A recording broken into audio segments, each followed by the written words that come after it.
할렐루야. 오늘 우리에게 주신 하나님의 말씀을 함께 보시겠습니다. 야고보서 5장 1절부터 6절까지 말씀입니다. 야고보서 5장 1절부터 6절까지 말씀.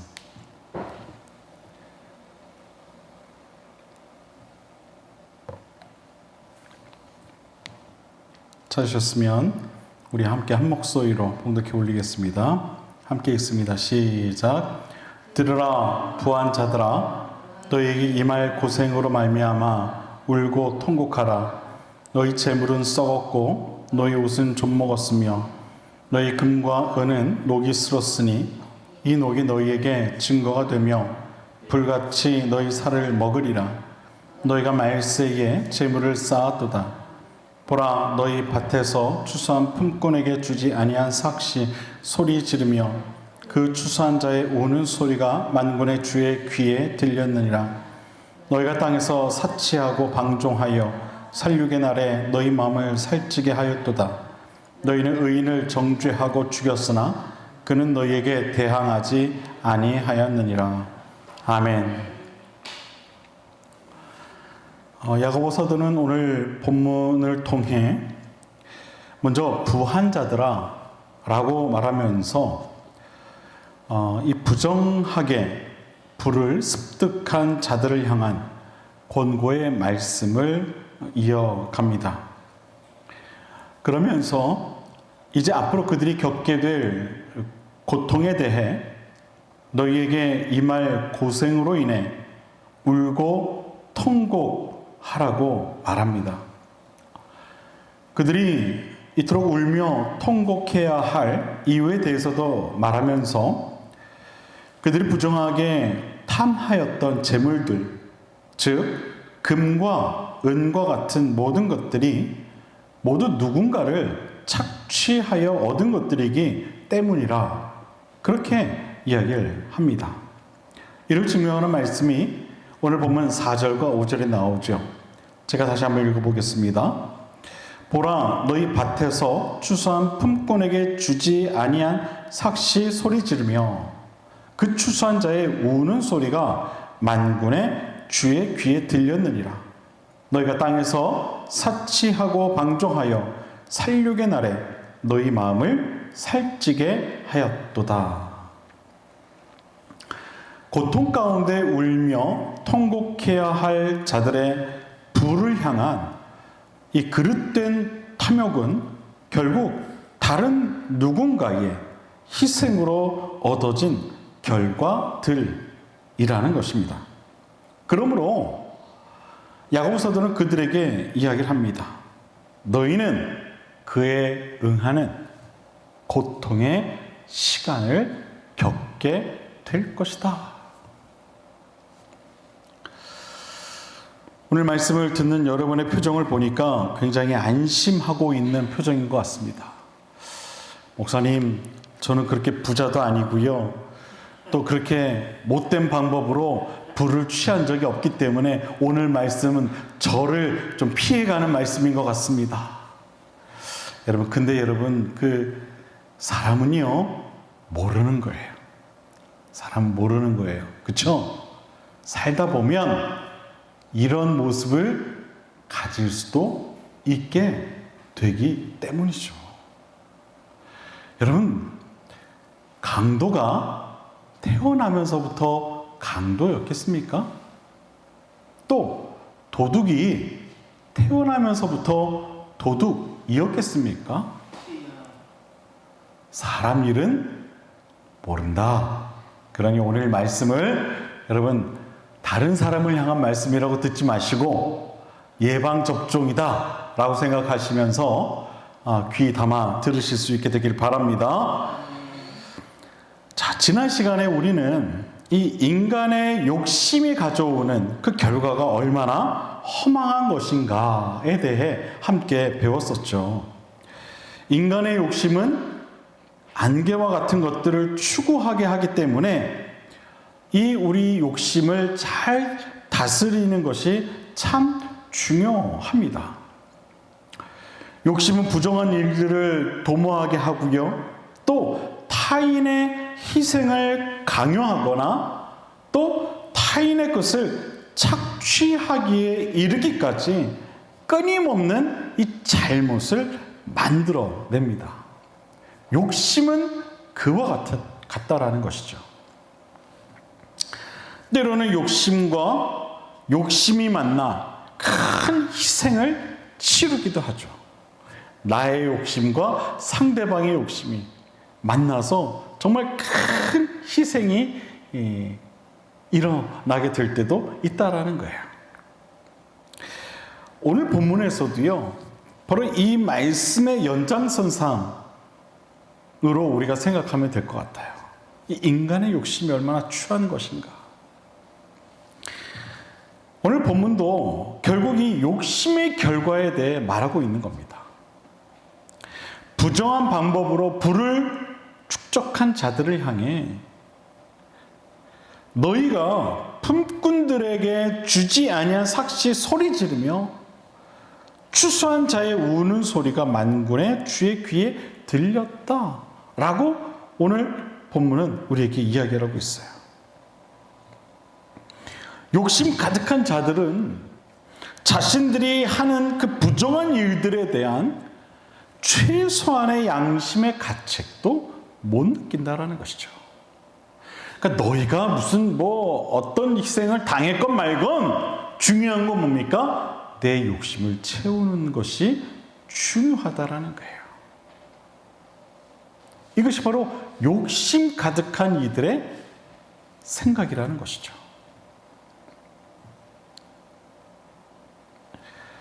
그래서 그 부정한 일들에 의해 희생당하는 이들의 고통쯤은 그들에게 있어서는 대수롭지 않다라는 거예요. 여러분, 우리 주변에도 그런 이야기들이 얼마나 많이 있습니까? 자신의 욕심으로 인해 주변 사람들이 힘들어하고 있다는 이야기들 참 많이 듣죠.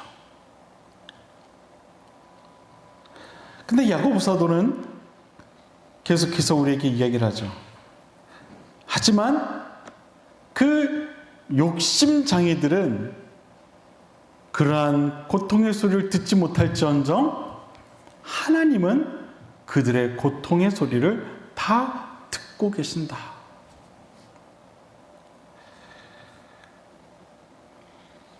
이 이야기는 무슨 이야기입니까, 여러분? 하나님은요, 다 보고 계신다는 것이죠.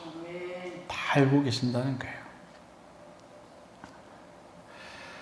지금 이 욕심 가득한 그 불을 축적한 이들이 하는 행동이 얼마나 잘못된 일인가. 하나님은 그 하나하나를 다 계수하고 계신다라는 거예요. 그로 인해 고통받고 있는 이들의 소리를 다 듣고 계신다는 것이죠. 욕심 가득한 이들은요, 지금 현재 나만 잘 먹고 잘 살면 된다고 생각하며 자신들의 인생을 그렇게 살아갑니다. 부정한 재물로 사치하며 제멋대로 행동하며 거리낌 없는 그런 삶을 살아간다는 것이죠. 다른 사람들의 피해는 개의치 않고 그저 그렇게 살아간다는 거예요. 심지어 그들은 하나님께서 자신들의 그 잘못을 계수하고 있다는 사실조차 생각지 않고 살아간다는 겁니다. 여러분, 하나님께서는 우리 눈에 보이지 않지만 우리의 일수고일투족 모두 관찰하고 계시는 줄 여러분 꼭 믿으시길 바랍니다. 내가 지금 무슨 생각을 하는지, 또 내가 무슨 행동을 하고 있는지, 내가 지금 무슨 욕심을 가지고 살아가고 있는지, 그 모든 것들을 다 관찰하고 계시는 줄 여러분 꼭 믿으시길 바랍니다. 우리가 잘 알고 있듯이 하나님은요, 우리의 마음을 살피시는 분이시라는 거예요. 우리의 마음을 살피신다는 것이죠.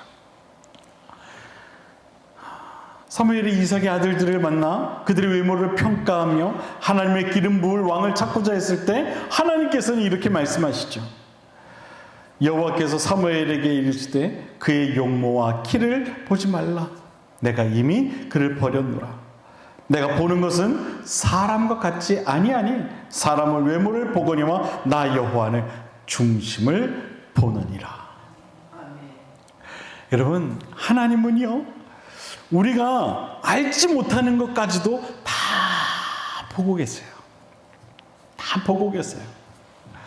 우리가 확인할 수 없는 그 모든 것들 것까지도 다 보고 계신다는 거예요. 우리 이것을 깨달아야 돼요. 하나님은 모르시겠지? 여러분, 절대 그럴 리 없어요. 그 모든 걸 다 보고 계세요. 다 알고 계신다는 거예요. 아주 작은 행동 하나까지도 하나님은 다 보고 계신다는 거예요.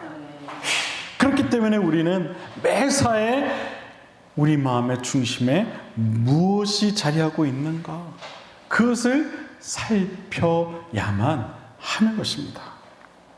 세상의 안개와 같이 사라질 것들과 나의 욕심이 자리하고 있지는 않은지, 오늘 본문에 나오는 그 욕심 가득한 그 부자와 같은 그런 마음을 갖고 살아가고 있지는 않은지, 우리는 우리 스스로가 우리 마음의 중심을 잘 살필 줄 알아야 합니다.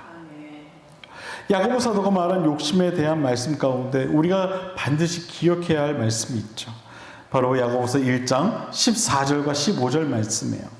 오직 각 사람이 시험을 받는 것은 자기 욕심에 끌려 미혹됨이니 욕심이 잉태한 즉 죄를 낳고 죄가 장성한 즉 사망을 낳느니라. 아멘. 여러분, 사람이 시험을 받는 것은요, 다른 데 있지 않다는 거예요. 아까 비가 막 쏟아질 때 혹시 그런 생각을 하신 분들이 계실지 모르겠어요. 비야 더워라. 비야 더워라. 우박아 쏟아져라. 그럼 오늘 수요 성경 공부 안 가도 되겠지.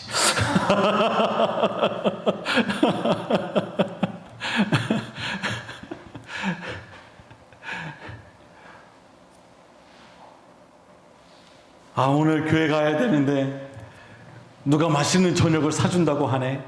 야, 이거 교회 가야 되나? 아니면 저 맛있는 걸 먹으러 가야 되나?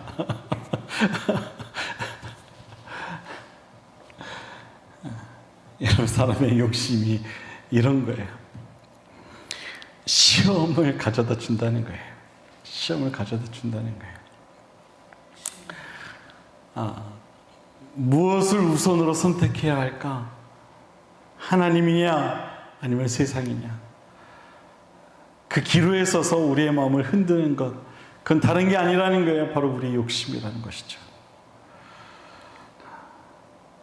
근데 성경은 거기서 더 이야기를 하죠. 그 욕심에 끌리게 되면 그것이 어떻게 된다고요? 죄를 낳게 된다는 것이죠. 그리고 그 죄가 점점 자라서 우리로 하여금 사망으로 이끌게 된다라고 야고보 사도는 우리에게 이야기하고 있는 거예요.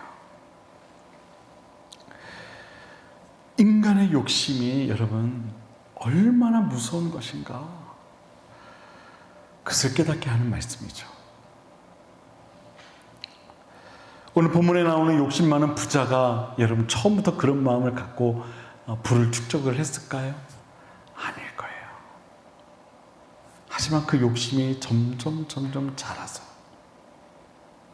자기가 무엇을 잘못하고 있는지조차 망각할 정도로 그가 죄에 길들여져서 결국 사망의 길로 가게 되었을 것이다 라는 거예요.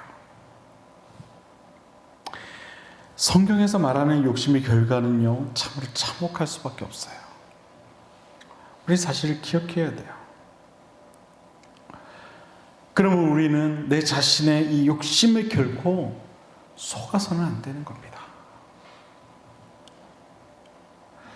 오늘 본문에서처럼 자신의 욕심 때문에 다른 사람의 것을 착취하여 얻은 분은 결국 다 사라져버리고 오직 남는 것은 고통과 애통함 뿐이라는 사실을 우리는 깨달아야 할 줄로 믿습니다. 바라기는 욕심을 버리고 야고보 사도의 가르침같이 참된 경건, 즉 고아와 과부와 같은 우리의 손길이 필요한 이들을 돌볼 줄 아는 진정한 신앙이 저와 여러분 모두의 신앙이 될 수 있게 되기를 주님의 이름으로 간절히 축원을 드립니다. 그것이 곧 참된 경건이라고 성경은 우리에게 이야기했어요. 야고보 사도가 결국 이 야고보서를 통해 우리에게 말하고 있는 것은요, 다른 게 아니에요. 욕심에 이끌려 그 욕심을 찾아 살아가는 인생이 되지 말고 욕심을 버리고 어려운 이들을 돌아보며 그들을 진정으로 사랑할 줄 아는 그런 인생이 되라. 그것이 성경이 말하는 진짜 경건이다. 경건의 껍데기만 취하는 신앙이 아니라 경건의 모습을 입어 그 경건을 실천하는 그러한 신앙이 되어라. 이것을 우리에게 계속해서 이야기하고 있는 것입니다. 여러분, 살다 보면 욕심 날 때가 많죠. 나도 저거 갖고 싶고, 나도 저거 갖고 싶고, 이것도 갖고 싶고, 그럴 때가 많잖아요, 여러분. 그쵸? 남편들이 제일 무서울 때가 언제인지 아십니까? 동창회 갈 때가 제일 무섭다고 그래요. 아내들이 동창회 갈 때 제일 무섭대요. 왜냐? 동창회 갔다 오면은 왜 그렇게 그냥 그 동창들의 모습을 배워와서 나도 이거 갖고 싶고 저것도 갖고 싶고 여러분, 살다 보면 욕심 날 때가 많죠. 많아요. 더군다나 요즘 같은 때는 더 그렇죠. 이 모든 것이 다 물질 만능주의 아닙니까? 참 편리하고 좋죠. 좋아 보이죠. 자꾸 욕심을 내게 돼요. 그러나 여러분, 성경은 우리에게 이야기하고 있어요. 그러한 것들은 결국 사라지고 말 것들이고 우리가 추구해야 할 참된 경건의 모습은 그런 모습이 아니야. 그런 욕심 어린 그런 마음으로 세상을 살아갈 것이 아니라 어려운 이들을 위해 더 베풀고 그들을 더 많이 사랑하고 이것이 정말 하나님이 원하시는 모습이야 라고 우리에게 이야기하고 있는 것입니다. 어려운 중에 있는 자들을 돌아볼 줄 아는 신앙, 그 신앙이 참된 경건의 신앙이요 또한 하나님께서 원하시는 그런 신앙이라는 사실을 잊지 않고 살아가는 저와 여러분 모두가 될 수 있게 되기를 다시 한번 주님의 이름으로 간절히 축원을 드립니다. 욕심을 버리고 참 경건을 붙잡는 그런 저와 여러분 모두가 되기를 바랍니다. 기도하겠습니다.